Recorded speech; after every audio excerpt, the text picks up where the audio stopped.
Número 1.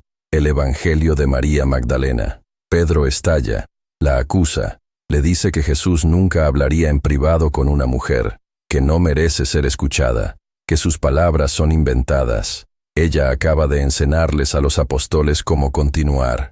Ese momento está documentado, no en una novela, no en una película, en un texto que los primeros cristianos copiaron, tradujeron y preservaron durante siglos.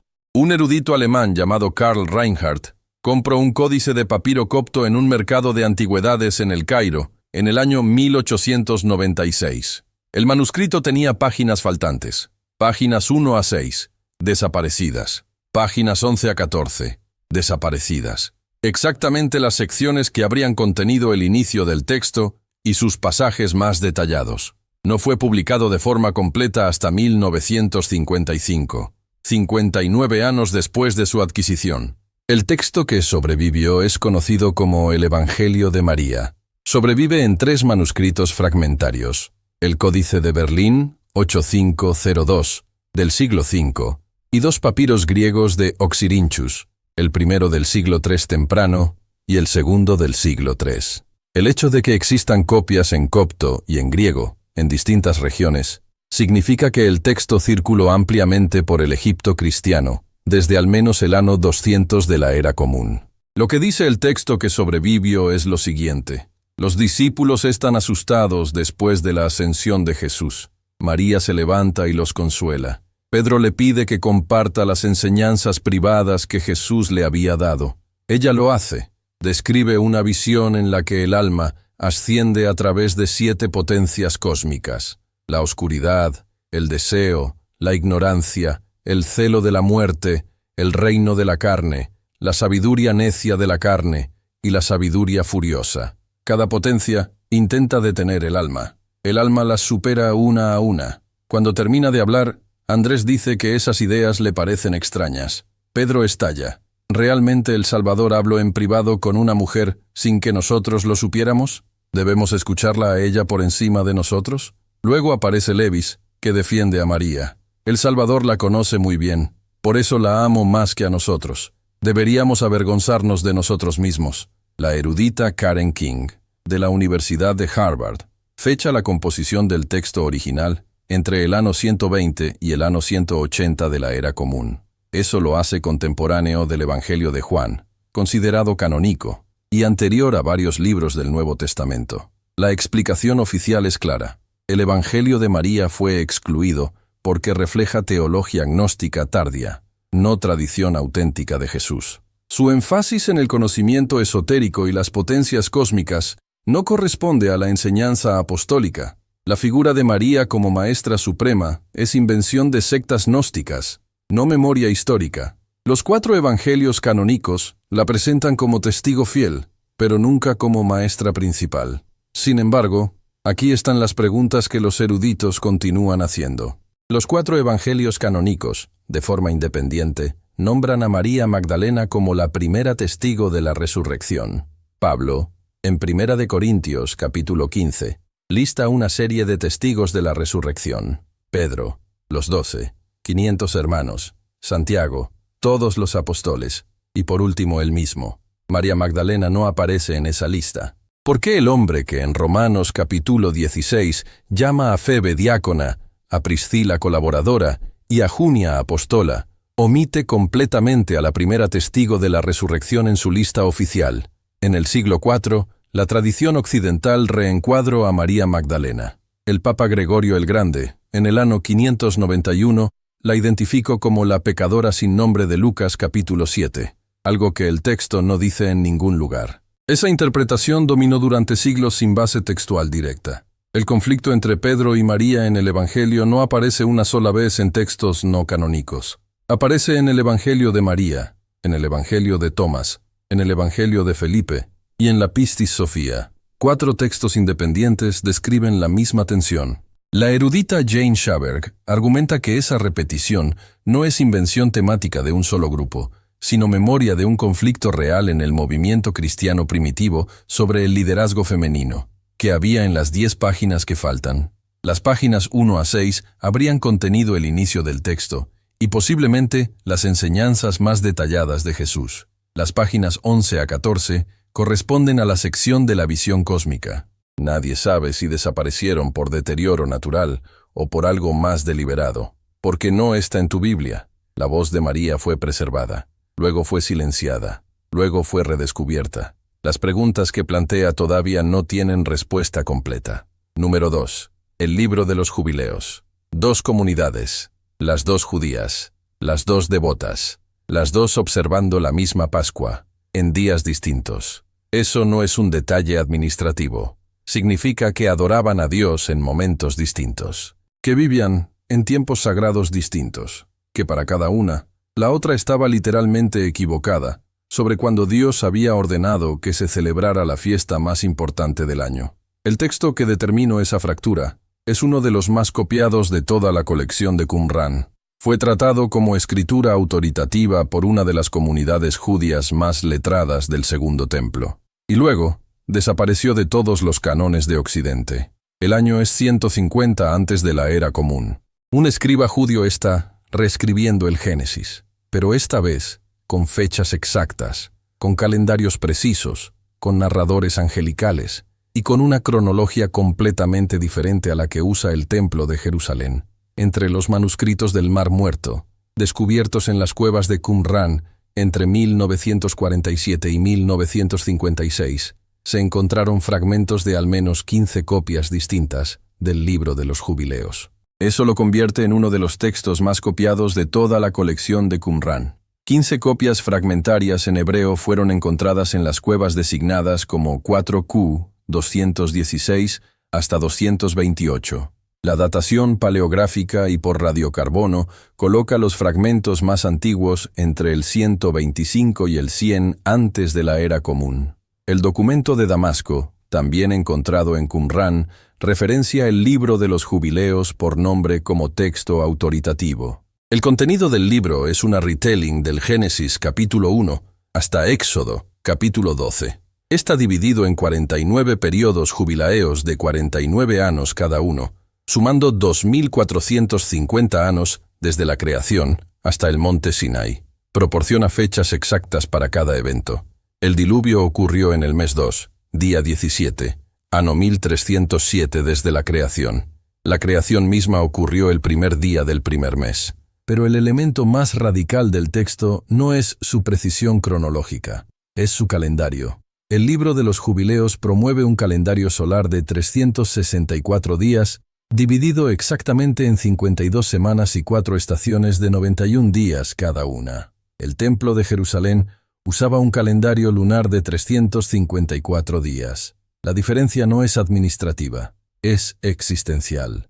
El erudito James Vanderkam, de la Universidad de Notre Dame, ha argumentado durante décadas que esta disputa calendaria refleja una división sectaria profunda. Si tu comunidad usa un calendario diferente, Pascua ocurre en días distintos. Eso significa que dos grupos que se llaman a sí mismos judíos observantes están adorando a Dios en días distintos, celebrando fiestas en momentos distintos, y fundamentalmente, viviendo en tiempos sagrados distintos. El texto también afirma que no fue Moisés quien lo escribió, fue el ángel de la presencia quien lo dictó directamente a Moisés en el monte Sinai. Esa afirmación de autoridad angelical directa es exactamente el tipo de reclamo que resultó teológicamente problemático. El capítulo 15 expande dramáticamente el mandato de circuncisión que el Génesis menciona brevemente, declarándolo ley eterna y describiendo a los gentiles no circuncidados como hijos destinados a la destrucción. Los eruditos han notado que este lenguaje puede haber influido en las tensiones judeo-cristianas tempranas sobre la observancia de la ley. La explicación oficial es directa. El libro de los jubileos fue excluido porque es pseudoepigráfico, falsamente atribuido a una fuente angelical. Sus elaboraciones extrabíblicas contradicen el Génesis. Su calendario sectario fue rechazado por el judaísmo normativo. Su hiperlegalismo y su retórica exclusivista lo hacen inadecuado para el canon cristiano. El uso que la comunidad de Qumran hacia de él refleja precisamente su carácter sectario y su desconexión del judaísmo del templo. Pero aquí está la tensión que los estudiosos señalan. La comunidad de Qumran No era un grupo de marginados analfabetos. Eran escribas, altamente educados, que preservaron los textos más importantes del judaísmo del Segundo Templo. Su decisión de copiar el libro de los Jubileos 15 veces, más que la mayoría de los libros que terminaron en el canon hebreo, no fue accidental. La Iglesia Ortodoxa Etíope todavía incluye el libro de los Jubileos en su canon del Antiguo Testamento. Lo mismo hacen las iglesias derivadas de la tradición cristiana etíope. ¿Por qué una iglesia que se remonta directamente a los siglos primeros del cristianismo tomó la decisión opuesta a la de las iglesias latina y griega? El erudito Michael Segal ha argumentado que el libro de los Jubileos representa teología judía premacabea, es decir, anterior a los conflictos del siglo II antes de la era común. No sería invención sectaria, sino preservación de tradiciones orales más antiguas que la Torá que conocemos en su forma final. La guerra del calendario no fue trivial. Determinó cuándo se adoraba a Dios, y ese texto fue copiado con más frecuencia que casi cualquier otro texto del judaísmo primitivo, y luego desapareció de todos los cánones occidentales. Número 3. El Evangelio de Felipe. El manuscrito está danado. Justo ahí, en esa palabra, el Salvador amaba a María Magdalena más que a todos los demás discípulos, y solía besarla frecuentemente en la... y el papiro se rompe. La palabra final no existe, o no existe ya. Eso ha generado debate académico durante décadas, y la pregunta de fondo no es sobre un gesto, es sobre quién tenía autoridad en el movimiento cristiano primitivo. Ese fragmento corresponde a la página 63, líneas 32 a 36, del Códice de Nag Hammadi II. El Evangelio de Felipe fue descubierto junto al Evangelio de Tomás en la biblioteca de Nag Hammadi, en diciembre de 1945. Es el Tratado 3 del Códice 2, escrito en copto. La datación por radiocarbono del Códice lo ubica entre el 350 y el 400 de la era común. Los eruditos datan la composición del original griego entre el 180 y el 250 de la era común, basándose en el contenido teológico y las referencias patrísticas. El texto no tiene estructura narrativa. Es una antología de 127 reflexiones, aforismos y descripciones rituales compiladas temáticamente. Habla de 5 sacramentos: bautismo, crisma o unción, eucaristía, redención y el sacramento supremo llamado la cámara nupcial, donde el alma se une con su contraparte divina. La palabra griega usada para describir a María Magdalena como koinonos tiene connotaciones de asociación profunda. Pablo la usa en 1 Corintios capítulo 10, versículo 18, para describir socios en un pacto.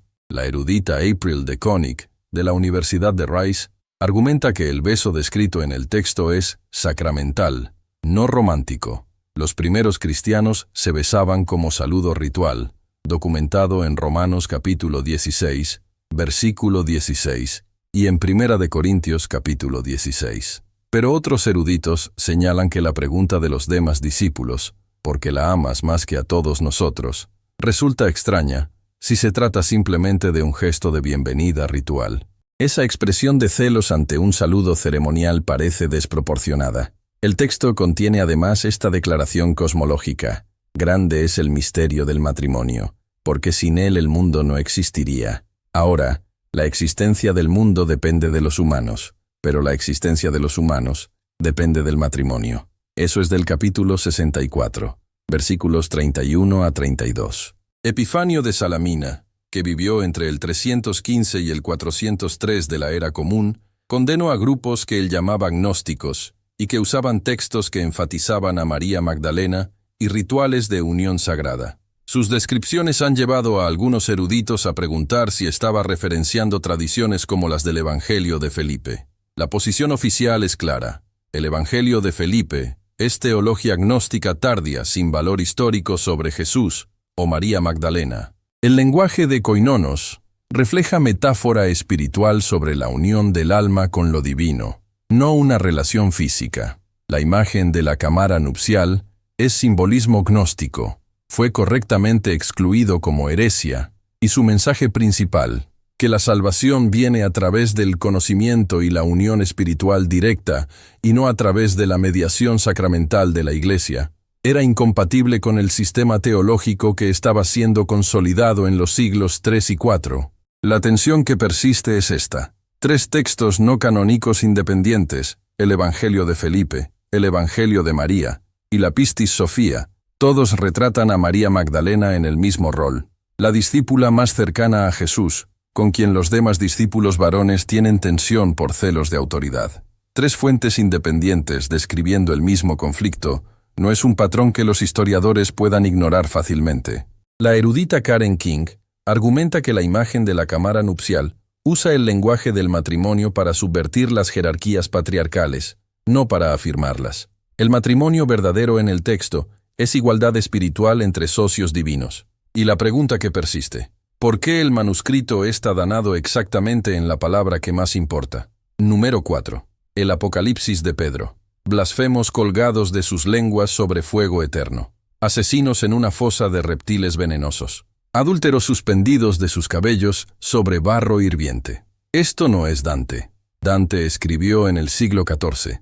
Esto es un texto del siglo II. Un texto que Clemente de Alejandría citó como autoritativo. Un texto que algunos grupos leían públicamente en el culto. Un texto que el fragmento muratoriano, la lista canónica más antigua que existe, todavía debatía si incluir o no. Este texto describió el infierno con una precisión que la Iglesia nunca olvidó, aunque luego decidió olvidar el texto. El arqueólogo francés Urbain Bourriant descubrió un manuscrito griego durante el invierno de 1886 a 1887 en una tumba de monje en Akhmim, Egipto. El códice de pergamino, fechado en los siglos 8 a 9, contenía el Evangelio de Pedro y el Apocalipsis de Pedro. Una versión etíope fue encontrada posteriormente, demostrando que el texto circuló en múltiples idiomas. La composición original se fecha entre el 100 y el 150 de la era común, basándose en evidencia manuscrita y desarrollo teológico.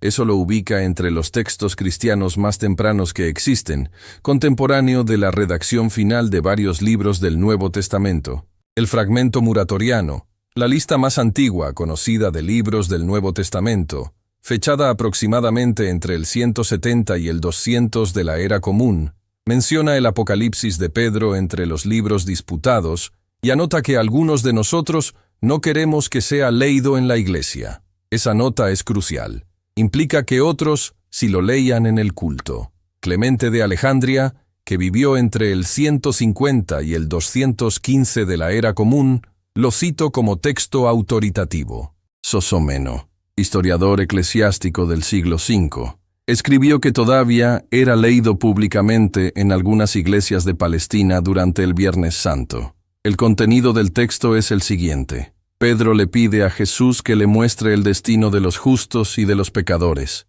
Jesús le muestra primero el paraíso, un lugar de luz donde los justos resplandecen.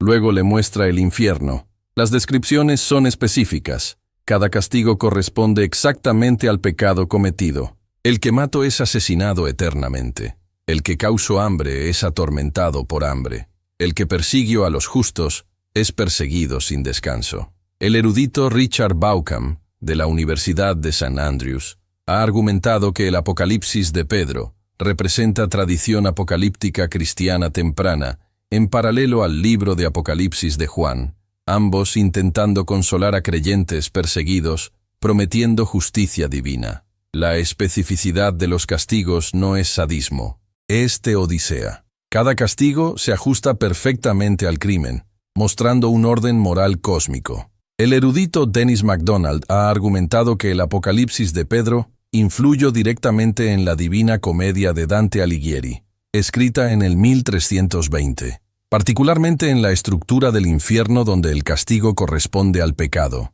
La posición oficial es directa. El Apocalipsis de Pedro fue excluido porque su autoría no pudo ser verificada. Es pseudoepigráfico. Su teología resultó problemática. El tormento consciente eterno descrito con tanta graficidad parecía incompatible con la misericordia divina. El libro de Apocalipsis ya cumplía esa función canónica. El sensacionalismo del texto lo hacía adecuado para advertencia devocional, pero no para uso litúrgico. La tensión que persiste. El libro de Apocalipsis, que si fue incluido en el canon, También describe fuego eterno y tormento. La diferencia es el nivel de explicitación. Si el problema era la violencia del contenido, ¿por qué Apocalipsis pasó y este no? Sosomeno confirma que comunidades reales en Palestina todavía lo leían litúrgicamente en el siglo V.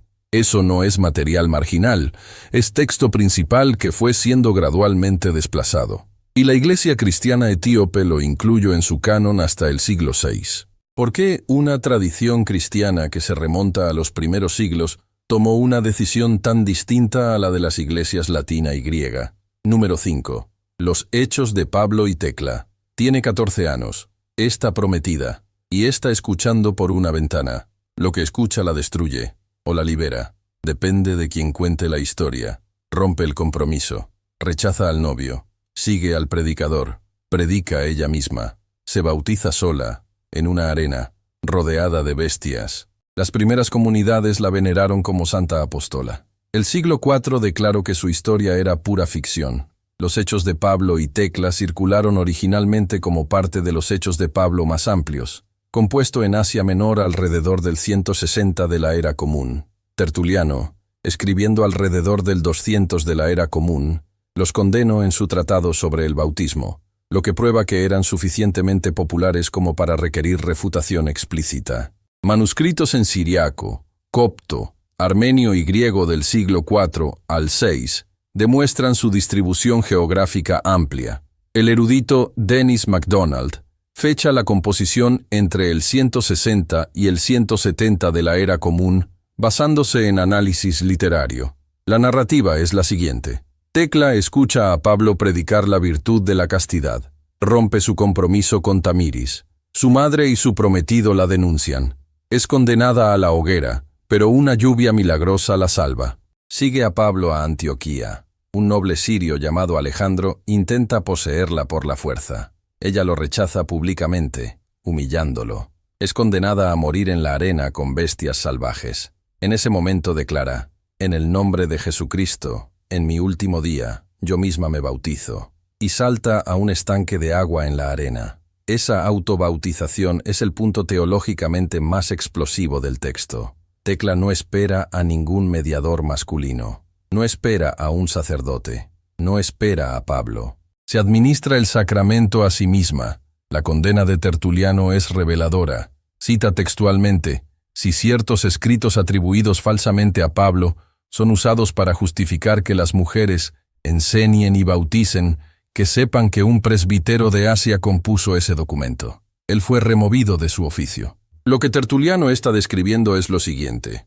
Había mujeres en comunidades cristianas reales del siglo II y III que usaban la historia de Tecla para justificar su propio ejercicio del liderazgo y los sacramentos. El texto no era teoría abstracta, era activado como argumento práctico. Las iglesias siríaca, copta y armenia celebraban el día de fiesta de Tecla, el 24 de septiembre. Existían santuarios dedicados a ella en Seleucia y Egipto. Iconos la mostraban junto a Pablo como coevangelistas. Escritores del siglo IV, como Metodio de Olimpo, Gregorio de Nacianzo y Ambrosio, la alabaron como modelo de virginidad cristiana. En el 494, el Decretum Gelasianum declaró oficialmente los hechos de Pablo, incluyendo a Tecla, como apócrifos. La posición oficial.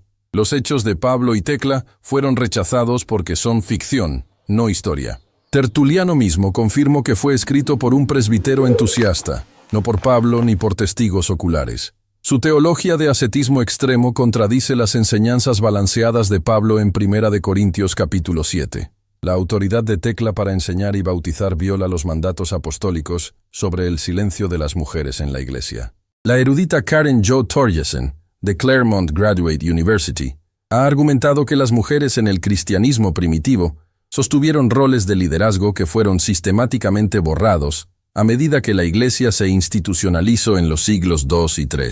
Los hechos de Tecla preservan la memoria de esa historia perdida. La ironía señalada por múltiples eruditos es la siguiente. El mismo Pablo, cuya autoridad se invoca para silenciar mujeres, menciona por nombre en su correspondencia real a Febe como diácona, a Priscila como colaboradora y a Junia como apostola en Romanos capítulo 16.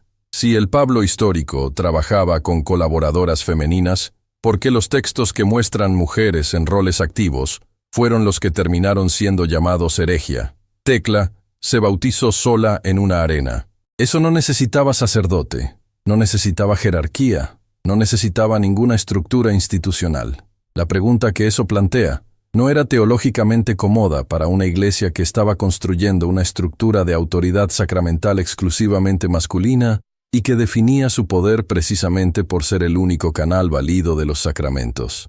Número 6. El libro de los gigantes. Soñaron que sus nombres eran borrados, que una tableta caía al agua y solo 3 nombres quedaban escritos. Eran gigantes, hijos de ángeles caídos y mujeres humanas, y sabían que el juicio venía. Enviaron un mensajero al único hombre que podía interpretar sus sueños. Enoc les respondió: el diluvio viene, todos morirán. Este texto fue preservado en cuevas a orillas del Mar Muerto. Luego viajó por la ruta de la seda hasta China, y luego desapareció de la memoria de Occidente por más de 1 milenio. 8 manuscritos fragmentarios del libro de los gigantes fueron encontrados entre los manuscritos del Mar Muerto.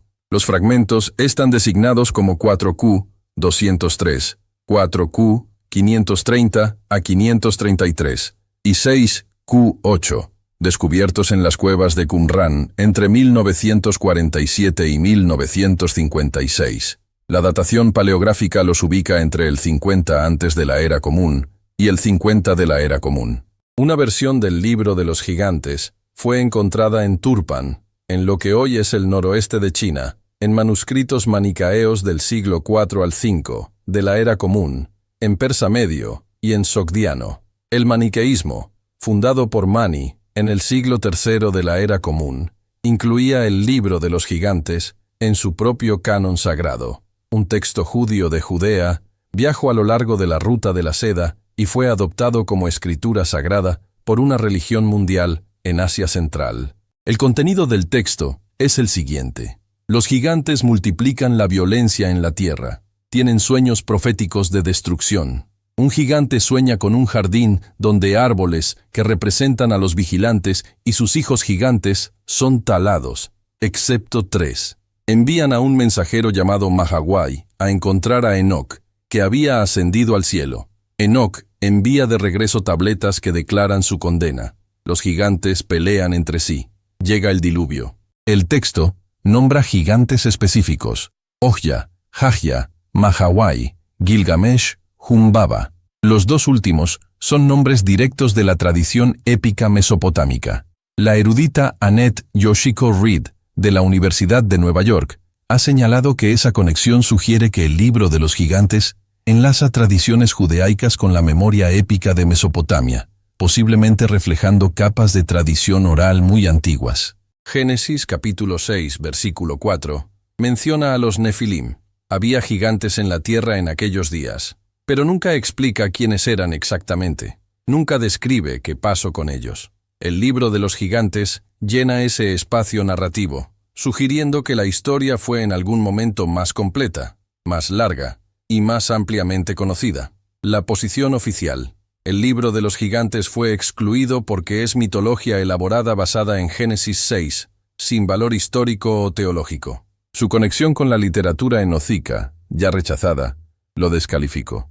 El uso que la comunidad de Qumran hacía de él refleja su condición sectaria. La adopción posterior por el maniqueísmo prueba que siempre fue material heretical. La tensión que permanece. La comunidad de Qumran preservó 8 copias de este texto. Para comparar, preservó 4 copias del libro de los números. Su valoración de este texto no fue casual. El erudito Lorenz Stuckenbrook, de la Universidad de Múnich, ha pasado décadas reconstruyendo el texto a partir de los fragmentos de Qumran y ha argumentado que representa una elaboración antigua del ciclo de los vigilantes que puede ser anterior a la forma final de Génesis. Y hay algo en los sueños de los gigantes que resulta perturbador cuando se lee hoy. Soñaron que sus nombres eran borrados, que solo 3 sobrevivían, que el juicio venía y no había escape. El texto que describió ese borrado fue a su vez borrado. Los nombres de los gigantes fueron removidos de la memoria de Occidente durante más de 1 milenio. Número 7. El Evangelio de Tomás. 114 palabras de Jesús, sin historia, sin milagros, sin cruz, sin resurrección. Solo esto. Quien encuentre la interpretación de estas palabras no probará la muerte. Un campesino lo encontró enterrado en una jarra de barro en el desierto egipcio en 1945. Nadie sabía que ese texto había sido encontrado antes, en fragmentos, 40 años atrás, y nadie lo había reconocido. Había desaparecido durante 1600 años, y nadie lo notó. El año es 1945. Un campesino llamado Muhammad Ali al-Saman está cavando en busca de abono orgánico cerca de Nag Hammadi, en el Alto Egipto. Su pala golpea un recipiente de barro sellado. Dentro hay 13 libros encuadernados en cuero. Uno de ellos contiene 114 dichos atribuidos directamente a Jesús, sin narrativa de nacimiento, sin descripción de milagros, sin escena de crucifixión, sin historia de resurrección. Solo palabras, palabras que el texto llama secretas desde la primera línea. El primero dice, estas son las palabras secretas que el Jesús viviente pronunció, y Didimos Judas Tomás registro. Y agrego, quien encuentre la interpretación de estas palabras no probará la muerte. Antes de que se descubriera el texto completo en Nag Hammadi, 3 fragmentos griegos del mismo texto habían sido encontrados en Oxyrhynchus, entre 1897 y 1903. Nadie reconoció que eran el mismo texto hasta después de 1945. El Evangelio de Tomás había desaparecido del registro histórico durante 1600 años, y aún así había sido encontrado previamente sin que nadie lo supiera.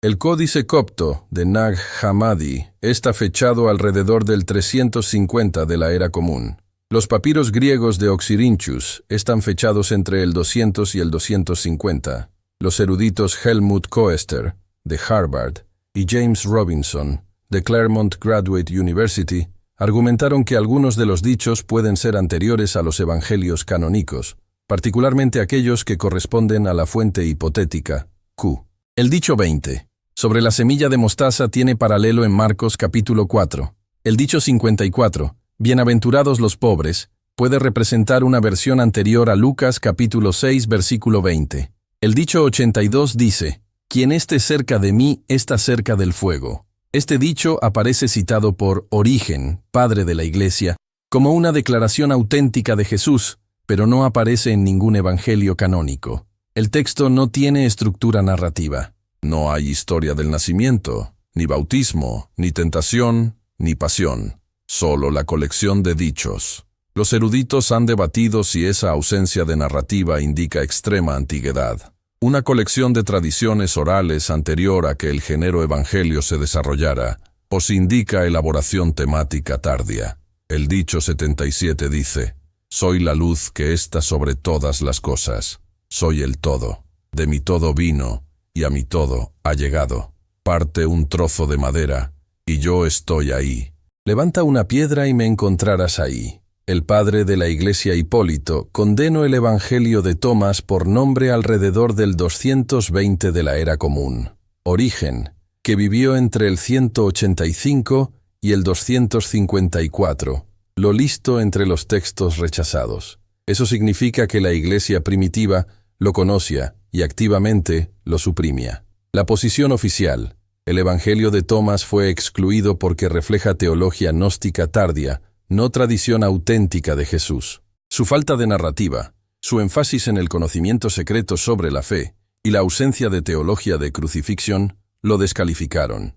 El texto representa una rama heretical del cristianismo que priorizó iluminación mística sobre el Jesús histórico. La erudita Elaine Pagels, de la Universidad de Princeton, ha argumentado durante décadas que el Evangelio de Tomás representa una tradición cristiana temprana, tan válida como los evangelios canónicos, suprimida no por ser falsa, sino por ser diferente. El mensaje central del texto, que el reino de Dios está ya presente dentro y alrededor de ti, accesible a través del conocimiento interior más que a través de mediación institucional, no requiere sacerdotes, no requiere ritualística, no requiere jerarquía, solo conocimiento directo. El dicho final, el 114, ha generado debate intenso sobre género y espiritualidad en el texto. Simón Pedro dice, que María se vaya, porque las mujeres no son dignas de la vida. Jesús responde, mira, yo la guiaré para hacerla masculina, para que también ella llegue a ser espíritu viviente, semejante a vosotros los hombres. Ese dicho ha sido interpretado de formas radicalmente distintas, como misoginia gnóstica, como metáfora espiritual de transformación, o como reflejo del mismo conflicto entre Pedro y María, que aparece en el Evangelio de María. Porque el padre de la Iglesia Origen cita un dicho del Evangelio de Tomás como declaración auténtica de Jesús, si el texto era simple invención gnóstica. Esa pregunta todavía no tiene respuesta satisfactoria. Número 8. El libro de Enoc. 200 nombres, uno por uno. Ángeles que bajaron, ángeles que enseñaron, ángeles que corrompieron. El apóstol Judas cita este libro en el Nuevo Testamento, casi palabra por palabra. Si Judas lo citó como escritura, ese libro fue considerado sagrado por al menos un autor del Nuevo Testamento. Los primeros cristianos lo usaron como escritura durante 2 siglos completos. En el siglo IV desapareció de todos los cánones de Occidente, sin debate público registrado. Solo desapareció. En el siglo XVIII fue redescubierto en un monasterio etíope. Los eruditos occidentales lo descartaron como leyenda local. En 1947 apareció en las cuevas del Mar Muerto, entre los textos más sagrados del judaísmo del Segundo Templo. Y ya no había forma de ignorarlo. El explorador escocés, James Bruce, descubrió 3 manuscritos completos del libro de Enoc en bibliotecas de monasterios etíopes, remotos, en 1773. Los eruditos occidentales los descartaron como leyenda. Luego, en 1947, todo cambió. Fragmentos del libro de Enoc aparecieron entre los manuscritos del Mar Muerto en Qumran, demostrando que el texto era conocido en la época de Jesús. La Iglesia Ortodoxa etíope nunca lo removió. Todavía lo incluye en su canon. El libro de Enoc contiene 108 capítulos en 5 secciones principales. La más antigua, el libro de los vigilantes, data del 300 al 200, antes de la Era Común, basándose en análisis paleográfico de fragmentos arameos de la Cueva 4 de Qumran. Nombra a 200 vigilantes específicos, con Semjaza y Azazel como líderes. Proporciona genealogías de los Nefilim, los gigantes, algo que el Génesis solo insinúa en 6 versículos. Judas capítulo 1, versículos 14 y 15, cita, 1 Enoc, capítulo 1 versículo 9, casi textualmente, «He aquí que el Señor vino con 10.000 de sus santos, para hacer juicio contra todos». Si Judas lo considero suficientemente inspirado como para citarlo en un texto que terminó siendo canónico, ¿por qué no está en tu Biblia? El padre de la Iglesia Tertuliano, escribiendo entre el 160 y el 220 de la Era Común, defendió la autenticidad de Enoc, argumento que había sobrevivido el diluvio a través de Noé. Clemente de Alejandría, que vivió entre el 150 y el 215, lo cito extensamente como escritura. Pero el concilio de la Odisea en el año 364 lo rechazó explícitamente. La versión latina de la Biblia de Jerónimo, en el 382 lo excluyó, llamándolo apócrifo, a pesar de su aceptación anterior. El texto contiene observaciones astronómicas detalladas, un calendario solar de 364 días frente al calendario lunar de 354 días, cálculos precisos de equinoccios, descripciones de movimientos planetarios que el erudito J.T. Milik fecha en influencia astronómica babilónica. No era mitología primitiva, era conocimiento técnico. La explicación estándar es directa. Las autoridades eclesiásticas del siglo IV consideraron que su angelología era demasiado elaborada. Su cosmología conflictuaba con el Génesis. Su autoría no mosaica violaba los criterios del canon. El énfasis teológico en seres angelicales distraía de la doctrina centrada en Cristo.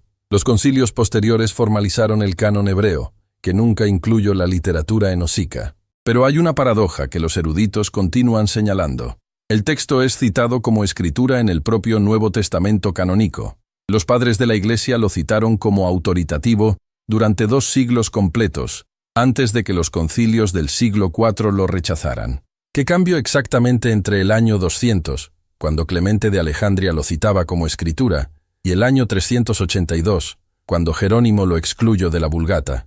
La erudita Margaret Barker del Reino Unido ha argumentado que el judaísmo enosico fue la forma original de la religión israelita, luego suprimida por una élite del templo en Jerusalén. Si el libro de Enoc representa una tradición más antigua, su remoción no fue sobre herejía, fue sobre cuál versión de la historia religiosa israelita se convertiría en la versión oficial. El texto describió con precisión los ángeles que corrompieron a la humanidad, sus castigos y los secretos del cosmos. Una comunidad que preserva ese tipo de narrativa detallada sobre poderes angelicales no necesita de la misma manera una jerarquía institucional que medie entre el humano y lo divino. Si Judas lo citó como escritura en el Nuevo Testamento canónico, y los padres de la Iglesia lo usaron durante 200 años, ¿quién decidió que no debías saberlo? Número 9. El pastor de Hermas. Está en la Biblia más antigua que poseemos. Está físicamente copiado, a mano, por escribas del siglo IV, junto al Evangelio de Juan y las cartas de Pablo, en el Códice Sinaítico. Ireneo de León lo citó como escritura. Origen lo llamó divinamente inspirado. Dos de los teólogos más influyentes de los siglos II y III lo trataron como texto sagrado. 7 años después de que los escribas del Sinaítico lo copiaron como parte de la Biblia, fue declarado no canónico por Atanasio de Alejandría, y desapareció de la Biblia como si nunca hubiera estado ahí. El pastor de Hermas es uno de los textos cristianos más extensos de los 2 primeros siglos. Una serie de 5 visiones, 12 mandatos y 10 parábolas dictadas por ángeles a un esclavo liberado llamado Hermas en Roma. Es más largo que toda la epístola a los hebreos. Es más largo que Santiago, Judas y Segunda de Pedro combinados. Era conocido solo a través de traducciones latinas y etiópicas fragmentarias hasta 1844, cuando el erudito alemán Konstantin von Tischendorf descubrió el Códice Sinaítico en el monasterio de Santa Catalina, en el Sinai. El códice, fechado entre el 325 y el 360 de la Era Común, incluye el pastor de Hermas a continuación del Apocalipsis de Juan. 2 papiros griegos, el papiro de Michigan 130 y el papiro de Oxyrhynchus 3528, del siglo II al III de la Era Común, confirman su circulación temprana. El pastor de Hermas contiene 114 capítulos. El erudito Bart Ehrman ha señalado que es más extenso que muchos libros del Nuevo Testamento combinados. El Códice Sinaítico, fechado alrededor del 330 al 360, uno de los 2 Biblias completas más antiguas conocidas, lo incluye después del Apocalipsis. Los escribas del siglo IV lo consideraron suficientemente escritural como para copiarlo junto a los textos canónicos. El fragmento muratoriano, fechado entre el 170 y el 200 de la Era Común, la lista más antigua conocida de libros canónicos del Nuevo Testamento, menciona el pastor de Hermas, pero indica que debe ser leído en privado, no públicamente en la iglesia. Eso reconoce su popularidad mientras limita su autoridad. Ireneo de León, que vivió entre el 130 y el 202, lo cita como escritura en Contra las herejías 4.20.2, llamándolo divinamente inspirado. Origen, que vivió entre el 185 y el 254, lo llama divinamente inspirado en De Principis y en su comentario sobre Romanos. La enseñanza central del texto que generó controversia teológica es la siguiente. Los pecados cometidos después del bautismo pueden ser perdonados mediante el arrepentimiento. El mandato 4.3 dice, después de ese gran y santo llamamiento, si alguien es tentado por el diablo y peca, tiene una oportunidad de arrepentimiento. Para el 367, la carta festiva de Atanasio excluye explícitamente al pastor de Hermas del canon. La Vulgata de Jerónimo, en el 382, no lo incluye, solidificando su rechazo a pesar de su presencia en el Sinaítico apenas décadas antes. La posición oficial. El pastor de Hermas fue excluido porque su autoría era incierta. Escrito por un laico, no por un apóstol. Su composición era demasiado tardía, mediados del siglo II.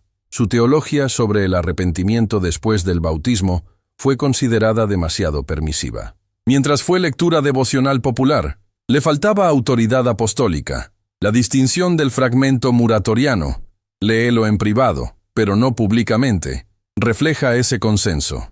La tensión que los eruditos señalan es la siguiente. El texto fue citado como escritura por teólogos mayores durante 200 años. Fue físicamente incluido en la Biblia completa más antigua que poseemos.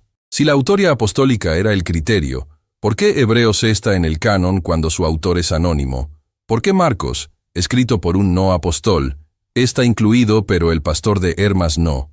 La erudita Caroline Osiek, del Brite Divinity School, ha argumentado que el pastor de Hermas refleja una teología cristiana temprana centrada en la transformación ética y el arrepentimiento continuo, en lugar de la conversión única y la autoridad sacramental rígida. La imagen del texto de la iglesia como una torre en construcción, con piedras que son creyentes que son añadidas, quitadas y pulidas, sugiere límites comunitarios fluidos. A medida que el cristianismo se institucionalizó y los obispos centralizaron la autoridad, el mensaje de Hermas de que la revelación angelical directa y la transformación personal importan más que la mediación sacerdotal se volvió problemático.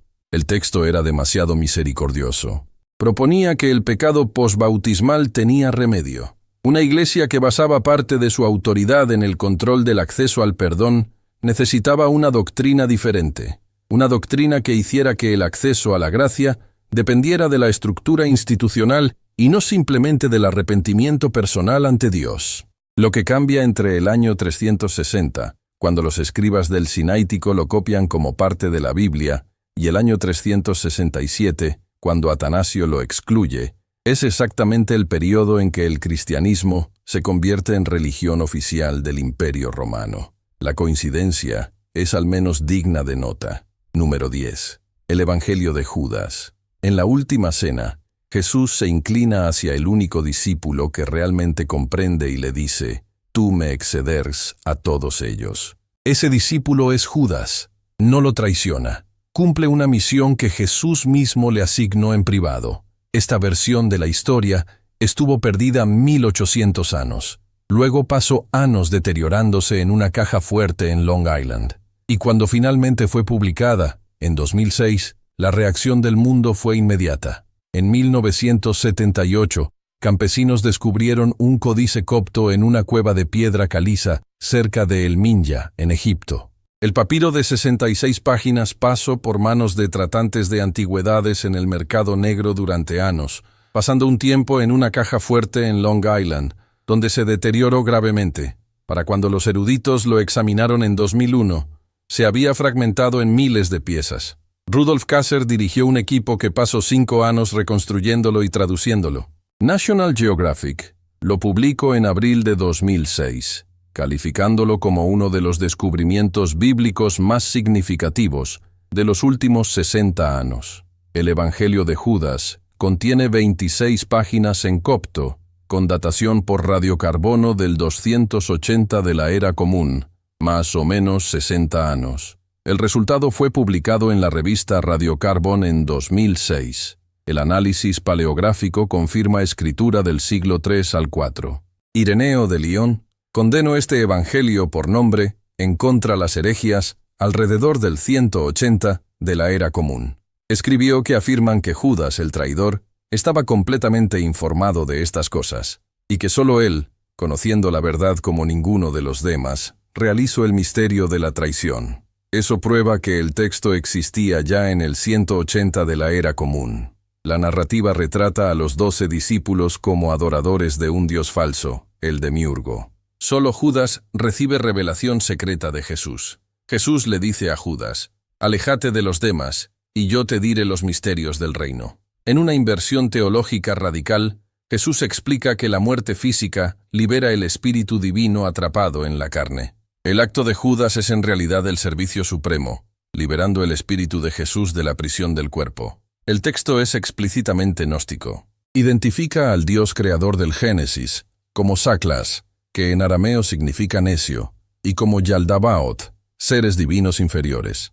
Jesús representa al Dios trascendente verdadero, desconocido para los discípulos. El proceso de autenticación de National Geographic incluye datación por radiocarbono, imágenes multiespectrales y análisis lingüístico copto por el erudito Rudolf Kasser. Los resultados fueron publicados en edición crítica en 2007. Solo aproximadamente el 80% del texto sobrevivió. Secciones clave faltan, incluyendo la escena real de la traición. La posición convencional es clara. El Evangelio de Judas representa herejía agnóstica, no cristianismo histórico. Su composición tardía, mediados del siglo II, y su marco teológico, que rechaza el mundo material y eleva el conocimiento secreto, lo marcan como mitología gnóstica setiana. Los padres de la Iglesia lo identificaron correctamente como enseñanza falsa.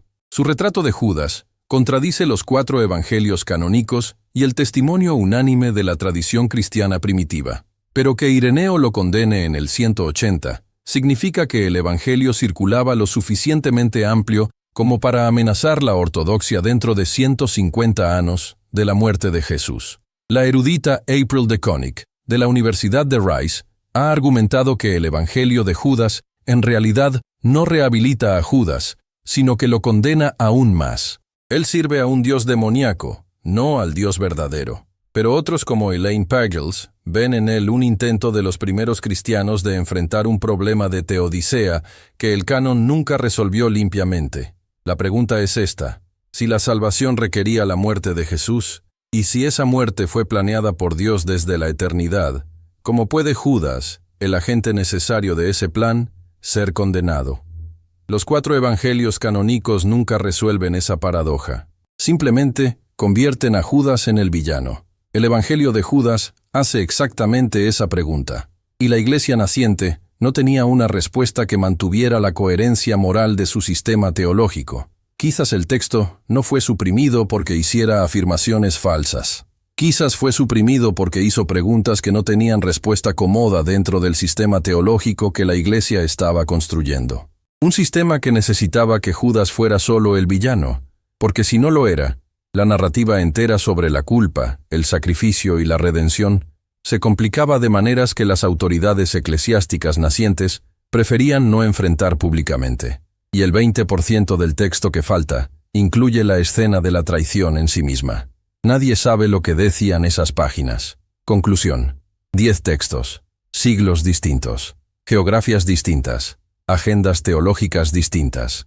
Sin embargo, un patrón recorre todos ellos. El Evangelio de María muestra a una mujer encenando a apóstoles varones, silenciada. El libro de los jubileos ofrece un calendario alternativo y una historia angelical de la creación, olvidado. El Evangelio de Felipe susurra sobre unión sagradas y llama a María Magdalena la compañera del Salvador, ocultado. El Apocalipsis de Pedro pinta el infierno con una precisión que todavía influye en la imaginación cultural occidental, suprimido. Los Hechos de Pablo y Tecla presentan a una mujer que se bautiza a sí misma y predica sin mediación masculina. Condenado.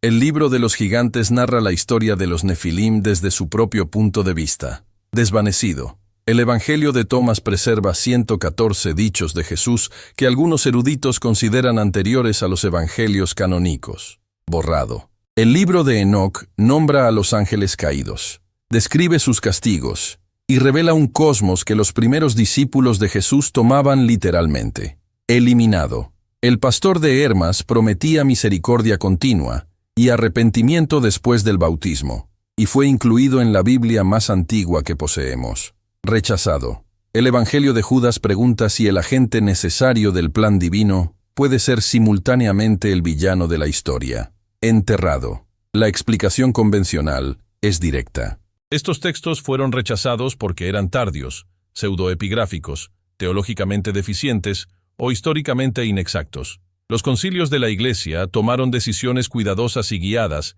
para preservar la verdad y eliminar el error. Lo que tenemos ahora, 66 libros en las Biblias protestantes, 73 en las católicas, es exactamente lo que debería haber sobrevivido. La perspectiva alternativa hace preguntas diferentes. ¿Por qué textos citados como escritura por padres de la Iglesia durante 200 años fueron de repente herejía? ¿Por qué la Iglesia ortodoxa etíope conservó libros que el cristianismo occidental descartó? ¿Por qué mujeres en comunidades desde Siria hasta Egipto durante siglos copiaron y atesoraron historias de apóstolas femeninas que los concilios de la Iglesia etiquetaron como ficción? Porque la comunidad de Qumrán, que era claramente judía y claramente alfabetizada, copió el libro de Enoc y El libro de los jubileos con mayor frecuencia que Deuteronomio. Quizá la Biblia que tenemos no es la Biblia que leyeron los primeros cristianos. Quizá la formación del canon no fue revelación divina sino proceso político.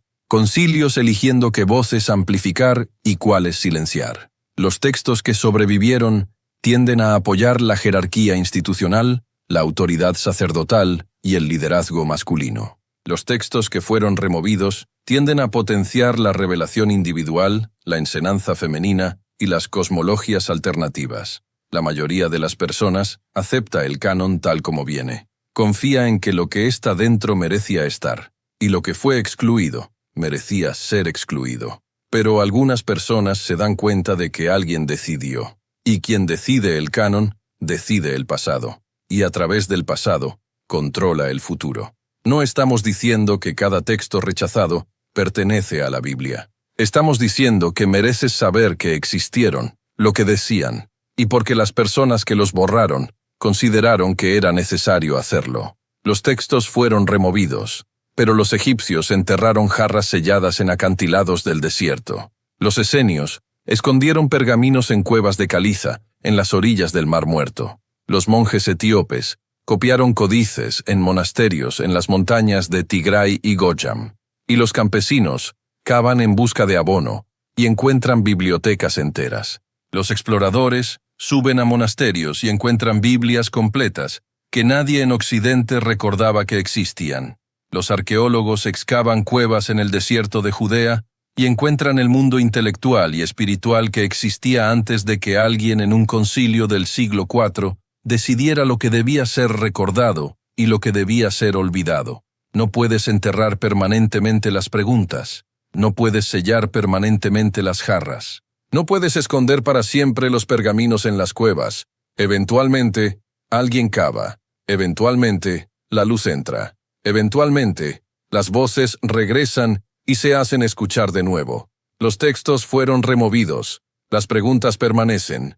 Si alguna de esas preguntas te quedó abierta, suscríbete. Este archivo sigue creciendo. Y en los comentarios, dinos cuál de estos 10 textos te parece el más peligroso, el que más incomoda, el que más razones tuvo alguien para enterrar.